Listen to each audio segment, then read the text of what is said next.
Hello friends, today I am going to explain about overview of TDS and basics of TDS, when we have to deduct TDS and when we have to pay, and what are the accounting entries.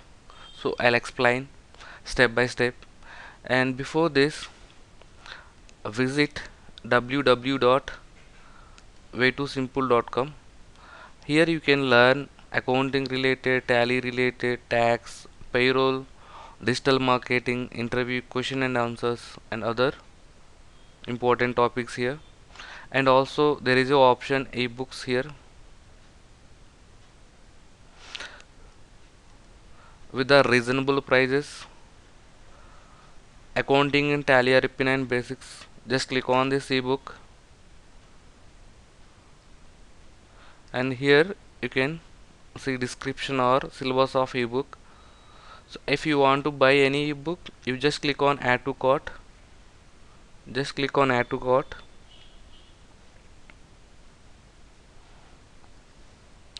and click on proceed to checkout. So once you click on proceed to checkout, you will get simple form. Fill that form and make the payment. So once we place the order, immediately PDF format ebook will be delivered to your email address. And many people are buying, and just click on any one of ebook,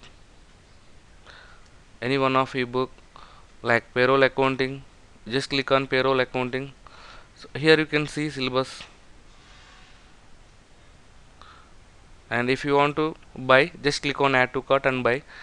And also you can learn here accounting related, tally related topics, and you can share with your friends through Facebook, Twitter, Google Plus, and more.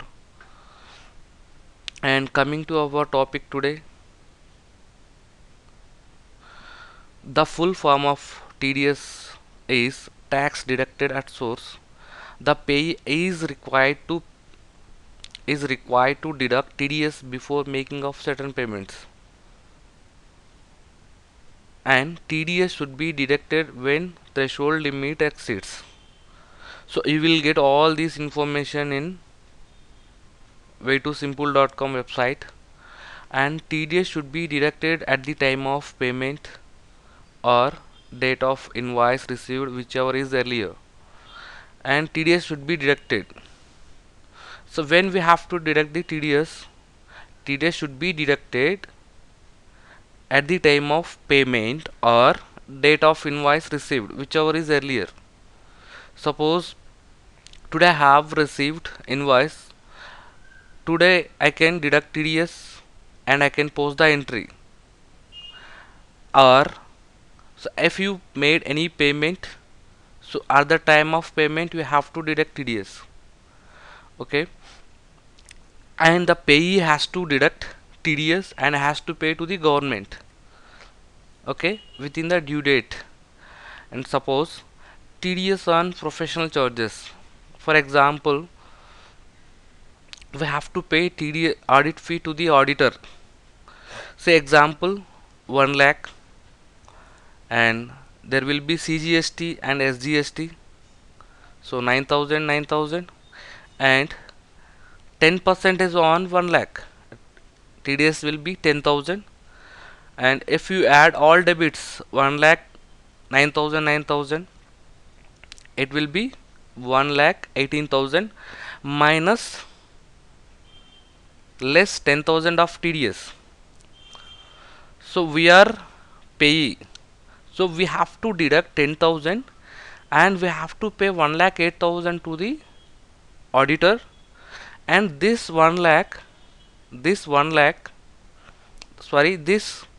10,000 rupees we have to pay government before 7th of following month. Okay, for example, we have deducted TDS on 20th of November, and this should be paid to the government before 7th of December. Okay, and TDS payment entry.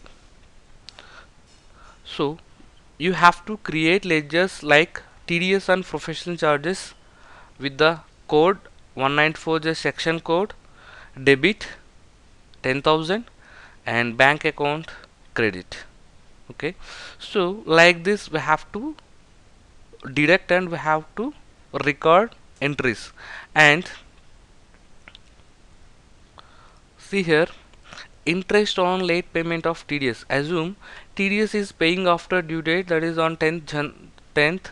Generally we have to pay before 7th of the following month. The rate of interest is 1.5% per annum, sorry, per month. Okay, now here, so we have to pay before 7th but paid on 10th. So for this we have to calculate 1.5% as interest, okay, on TDS amount. Okay, and in case of late payment you have to post entry, instead of this you have to post like this entry. Okay, here TDS and professional charges 10,000 is the same. So if you pay within due date, this entry. If you pay late payment, then the entry will be this one.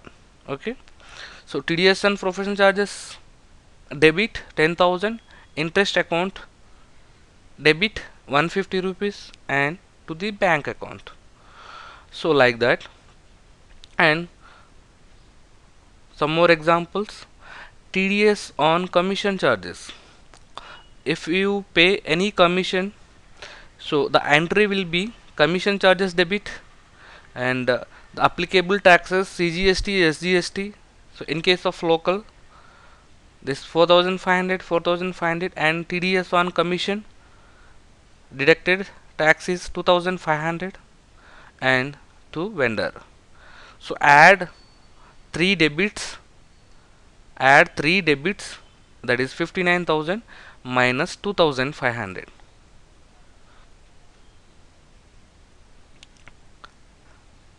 And TDS payment entry the same, TDS and commission 2,500 and bank account, and TDS on rent same. So the entry will be the same, just I have taken few examples.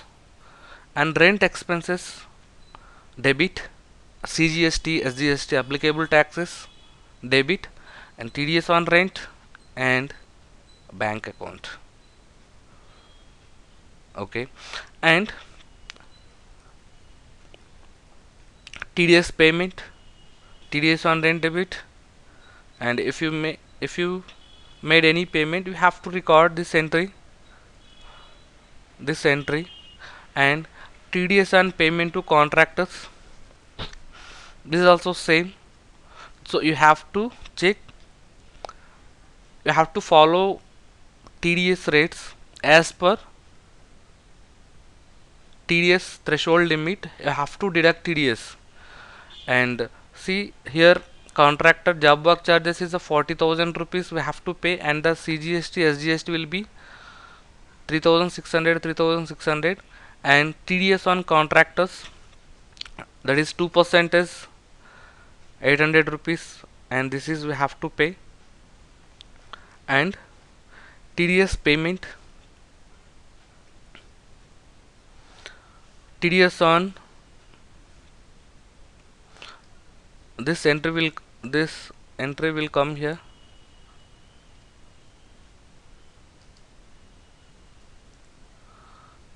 count debit.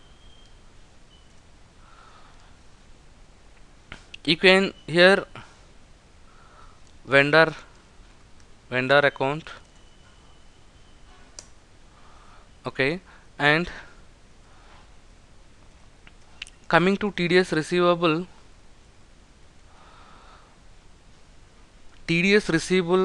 so if any party has deducted TDS on our company, and they should pay TDS to the government, and they should issue form 16A to the form 16 to us, so our company. So example, see here, ABC company has raised an invoice to the XYZ company of Rs 1 lakh towards professional charges with GST 18%. ABC company has raised an invoice to the XYZ company. So accounting entries in ABC company.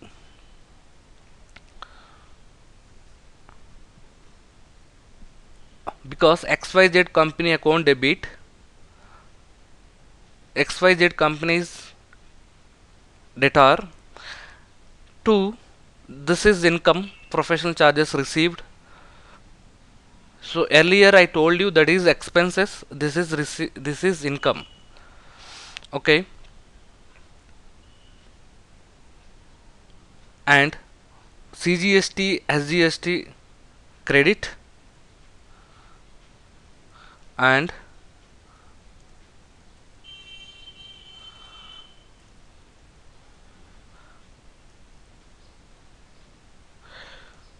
so when you have payment receipt entry, so that what debtor will do, they will deduct TDS on 1 lakh and they will pay remaining amount.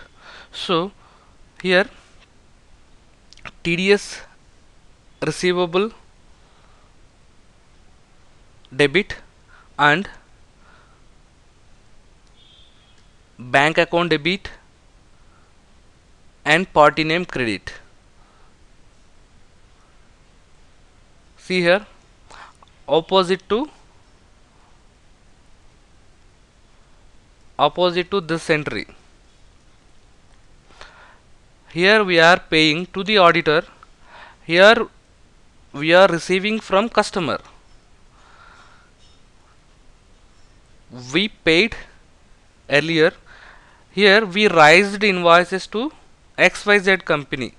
So XYZ company debit and professional charges, this is our income credit, and CGST, SGST credit, and payment receipt entry.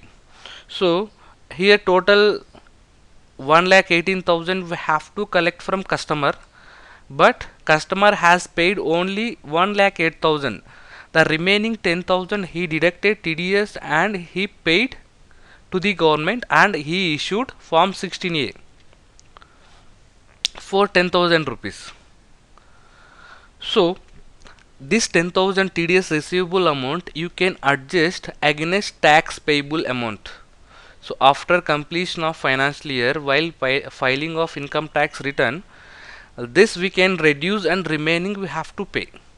For example, ABC company has to pay 30,000 income tax and TDS receivable amount is 10,000. So you can less 30,000 minus 10,000, and the remaining 20,000 ABC company will pay to the government. So like that we have to post adjustment entry so against income tax payable. Okay. So if you want any TDS information or TDS rates, visit www.way2simple.com. So here you will find TDS rate chart for financial year 2018 and 19. Okay, here you can see here section wise here rates and ATDS filing due dates, everything you will find here. And so I think this information will help for beginners, and please like, share and subscribe my channel and share with your friends, and thanks for watching. Thank you.